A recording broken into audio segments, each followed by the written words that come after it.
Salut et bonne arrivée à ce nouveau numéro d'Afrobiz News assez spécial parce que nous avons notre entretien avec un des artistes les plus phares de la musique africaine, quelqu'un que les Togolais vont découvrir au début des années 90, mais aujourd'hui qui s'est métamorphosé. Un concept, le Vodou Game. Vous l'aurez certainement entendu. Nous sommes bien sûr avec la légende à devenir, Peter Solo. Peter, bonjour. Bonjour frère, comment ça va? Ça va. Bon. Merci de nous accorder cette interview. La première question, peut-être pédagogique. Comment vient un fils de commissaire divisionnaire à la musique alors qu'il était forcément destiné à un bel avenir au-delà de la musique? Ben écoute, je crois que c'est le quartier. C'est le quartier qui a procuré ça. Moi j'ai grandi à Bekota. Bekota c'est un quartier quand même qui stimule beaucoup de tout ce qui concerne l'art. L'art plastique, il y a beaucoup de plasticiens là-bas, des musiciens aussi. Je n'étais pas destiné, je peux être, c'est pas quoi, un policier, hein. Mon père est flic, comme on dit, policier. Mais le destin a fait que le quartier où j'ai eu la chance de rester, c'est un quartier vraiment de musiciens. C'est là qu'il me sent, il y a moi, il y a plein de personnes qui sont parties de là. Donc le quartier qui m'a transformé. Voilà. Alors depuis 2009, Peter Solo est bien connu autour du concept de Vodou Game. Vodou Game qui enchaîne des tournées un peu partout dans le monde. Alors, Vodou Game, qu'est-ce que c'est? Parce que généralement on se pose la question, est-ce un orchestre, un style de vie ou karma, une culture? Vodou Game c'est des frères comme ça qui sont partis en croisade pour aller valoriser le vaudou, dédiaboliser le vaudou, puisque le vaudou est né chez moi ici. Et à l'extérieur de Lomé, du Togo, le vaudou n'est pas vu pareil. Le vaudou est vu comme quelque chose de maléfique, quelque chose de satanique, quoi, diabolique. On boit du sang, c'est la sorcellerie, tout ça là. Et j'ai honte de ça, je suis togolais. Et quand on parle de mon identité, ma culture, que c'est quelque chose de maléfique, de satanique, de sombre, alors que moi je ne suis pas sombre, je ne suis pas ni satanique, je ne bois pas du sang, je ne mange pas l'humain. Et ça m'a révolté. Donc j'ai pris mon arme, qui est la guitare, mon instrument, pour partir en croisade, pour aller parler de mon pays, d'abord le Togo, et parler de ma culture. Très bien. Puisque nous n'avons jamais fait de quoi que ce soit de négatif, et pour que les gens nous traitent de diable. Mais avant d'arriver à cette étape de diabolisation du vaudou, oui, il faut parler aussi de tes débuts en tant qu'artiste et de ton aventure sur l'Occident. On parle d'abord de la première destination, oui, la Grande-Bretagne, où tu arrives. Mais par contradiction, tu te retrouves dans des églises. Bien sûr. Parce qu'il faut manger un peu. Hein. Il faut manger aussi. Je n'ai rien contre les églises. Je suis catholique. J'ai eu ma première communion. J'ai eu ma confirmation. J'ai fait 5 ans. Vous vous appelez Peter. Peter. J'ai fait 5 ans de catéchisme. Donc, je connais bien la maison. J'ai fait 5 ans de catéchisme. Mais quand je suis parti à Londres, je suis musicien. Il faut manger, il faut jouer, quoi. Les seuls endroits où je peux jouer très vite, c'est les églises. Parce qu'il y a beaucoup d'églises là-bas à Londres. Ça m'a permis au début de me poser, de garder mon instrument. Au lieu d'aller travailler, faire le ménage, ou aller faire sécurité, ou aller faire laver par terre, ou laver les toilettes des blancs, et bien, je préfère jouer à l'église. Moi, j'ai aussi la communauté et je continue à pratiquer mon instrument. Donc ça m'a beaucoup apporté, au contraire. Puisque j'ai fait fréquenter les églises ici, on est parti. Donc pour moi, c'est une bonne chose. Au-delà de cette expérience en tant que musicien dans les églises, il faut aussi dire que tu as énormément appris. Ce qui a d'ailleurs forgé ton caractère. Ah ouais, ça m'a apporté beaucoup de choses. Hein. J'ai appris beaucoup de choses à Londres. Si je n'étais pas à Londres, si je n'étais pas arrivé à Londres directement, avant de m'installer en France aujourd'hui, ça devait être très compliqué. Parce que Londres est un pays qui ne pardonne pas. Il n'y a pas de cadeau là-bas. Soit tu vis, soit tu meurs. Donc ça m'a formé d'un coup. Pendant 5 ans, j'ai suivi une formation très rapide.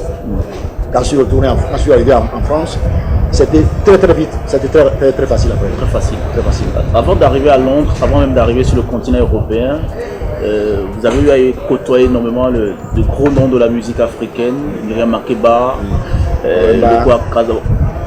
Papa Wemba, King Vincent. Alors au-delà du rapport humain, qu'est-ce que vous avez appris également avec ces noms-là? King Vincent par exemple, c'est un frère. King Messa, c'est quelqu'un qui a confirmé la chose. On était dans le quartier, c'est notre oncle, notre père, le doyen, M. Roger Damaouza, qui nous dirigeait avant, qui nous disait, il faut faire la tradition. Si vous voulez faire du reggae, vous voulez faire la musique européenne, vous allez moisir, vous allez avoir faim. Il faut revenir à la tradition.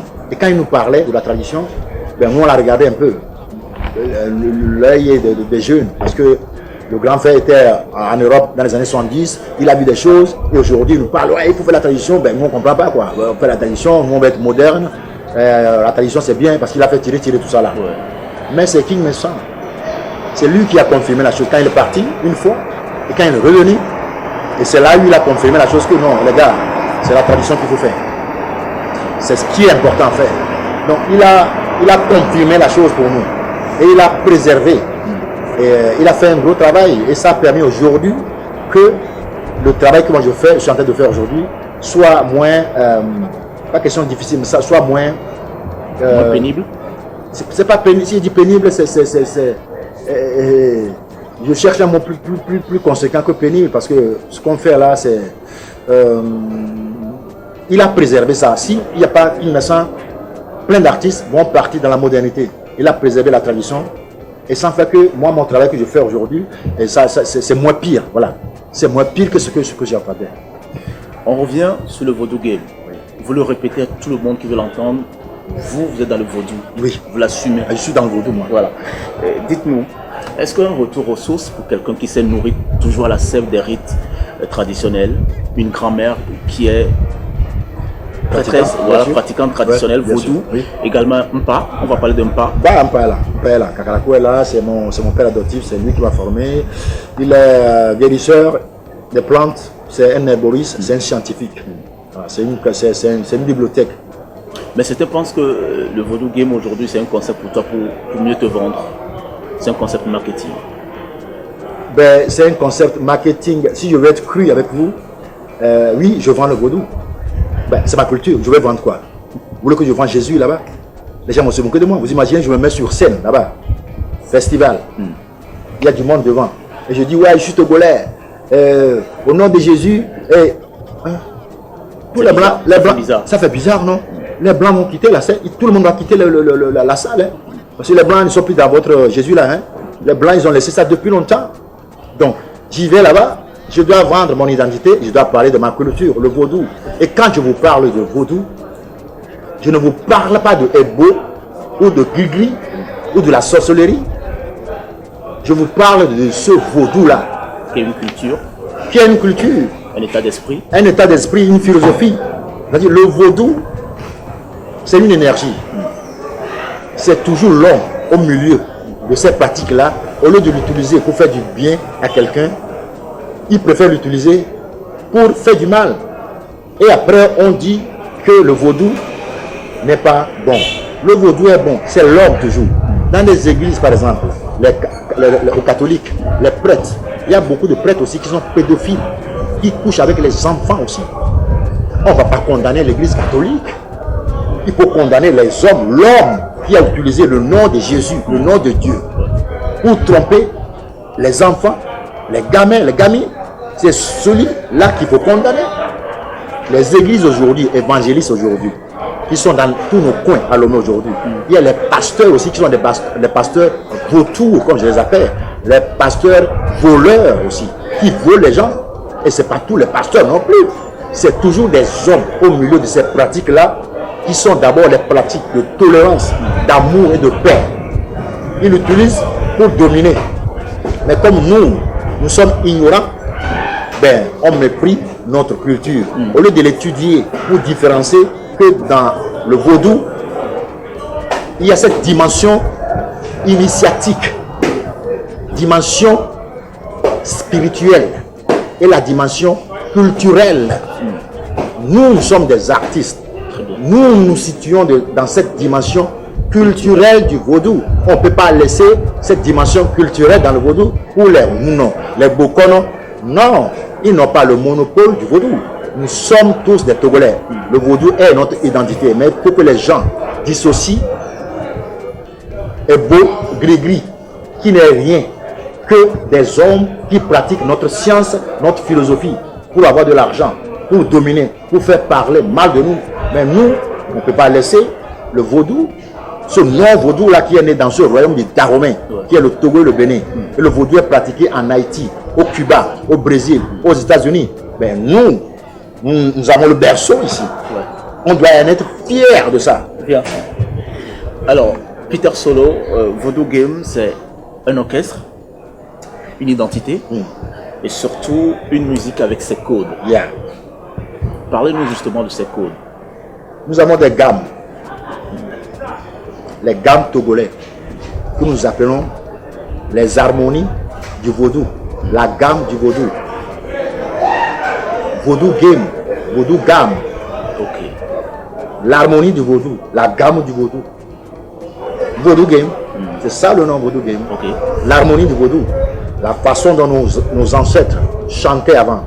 C'est cette manière-là que nous avons repris avec les instruments modernes aujourd'hui pour avoir une couleur qui doit appartenir au Togo. Pour que nous aussi, pour une fois, on peut dire que nous avons la musique togolaise.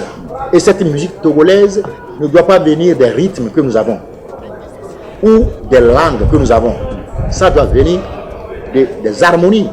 Parce que c'est les harmonies qui touchent les gens. C'est les harmonies qui donnent des émotions. Les langues que nous écoutons dans plusieurs chants, on ne comprend même pas ce que la personne est en train de chanter. Mais nous dansons, nous pleurons sur ces chansons-là. C'est des harmonies qui nous touchent. Un Chinois peut faire la musique, on écoute la musique chinoise, tu peux pleurer sur la musique chinoise alors que tu ne parles pas la langue chinoise. C'est l'harmonie, l'environnement de cette musique qui te fait pleurer et qui te fait rigoler. Donc, nous travaillons sur ces harmonies-là et qui définissent cette musique togolaise. Et ces harmonies-là viennent les chants traditionnels, les chants du vaudou. Et c'est pourquoi nous dénommons ces harmonies-là la gamme de Dan et la gamme Mami. Nous avons deux harmonies sur lesquelles nous nous basons pour définir la musique de mon pays, le Togo.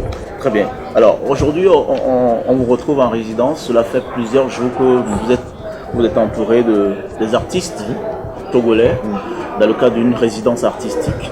Alors il faut transmettre aussi ce qu'on a appris. C'est ce que vous faites. C'est une transmission, c'est très important. Moi, le Togo m'a donné beaucoup de choses ici. Avant que je sois parti, il y avait Sorabi Agbana. Bien sûr. Qui m'a apporté beaucoup de choses. 95. Yeah, c'était la folie. Oh, c'était la folie partout. C'est-à-dire, c'était la folie partout. Sorabi Agbana parti, Sorabi Agbana par là. Tout Agbana parti, Tindiga Agbana par tout est Agbana. Et c'est une période où Agbana même est devenu amour. Vous revenez souvent sur scène avec cette chanson? Oui, ça m'arrive de fredonner, c'est un peu... Parce qu'aujourd'hui, avec votre nouvelle coloration musicale, certains artistes, ou bien certains, ne vous reconnaissent plus. On dit non, c'est pas lui, c'est carrément un autre artiste. Peter Solo s'est dissocié complètement complètement de la chose. Non, c'est juste que j'ai grandi un peu. J'ai grandi, il faut grandir, il faut apprendre, il faut être proche de la façon dont ça se passe de l'autre côté. Il ne faut pas être loin de la situation. Et il faut être proche, il faut avoir l'oreille proche pour pouvoir transmettre les vraies choses à les collègues.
Les Blancs ont diabolisé le vaudou. Et je rétablis les choses.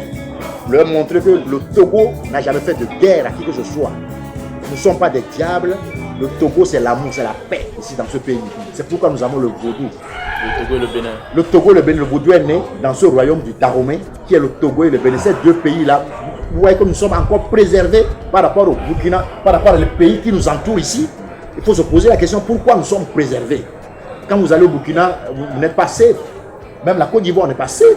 Vous allez quand vous allez au Bénin, vous sortez du Bénin vers le Nigeria, on n'est pas safe là-bas, on n'est pas protégé là-bas. Avec le Boko Haram, il y a plein de choses aujourd'hui. Question de sécurité. Mais le Togo est préservé. Je ne peux pas dire aux gens, lutter pour parler de notre pays, défendre notre cause, notre pays là-bas, que nous sommes des Togolais et notre culture, c'est le vaudou.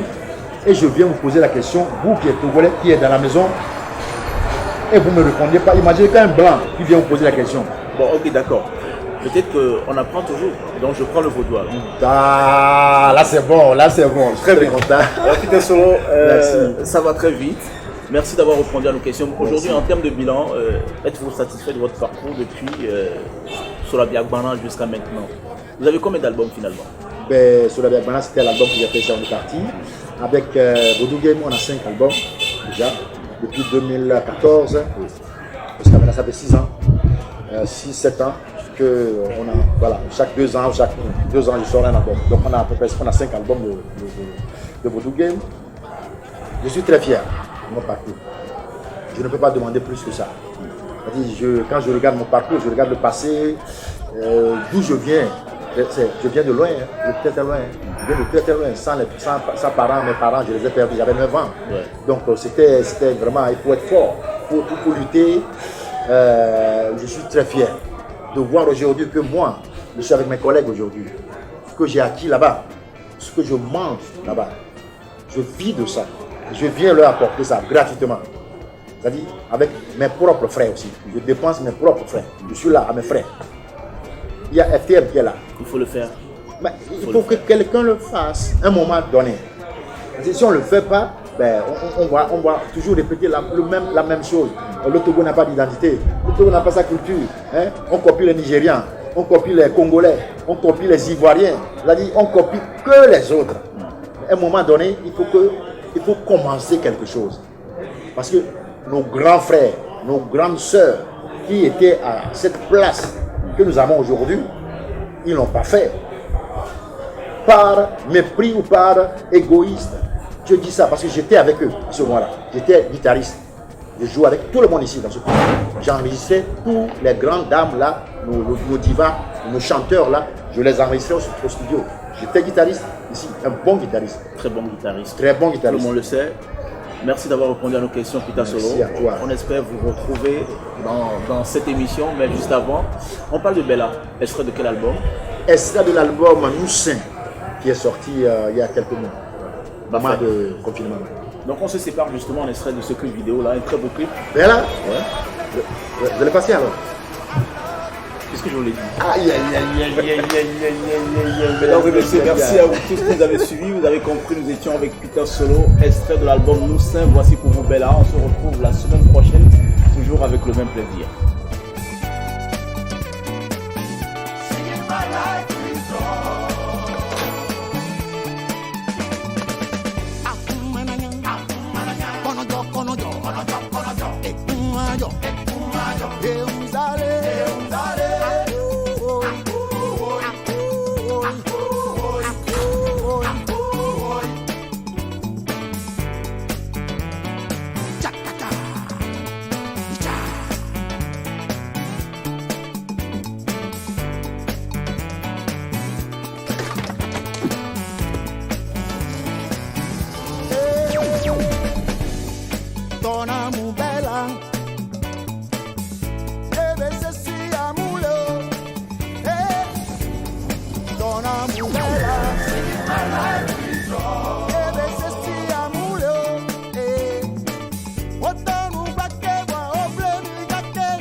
del mundo.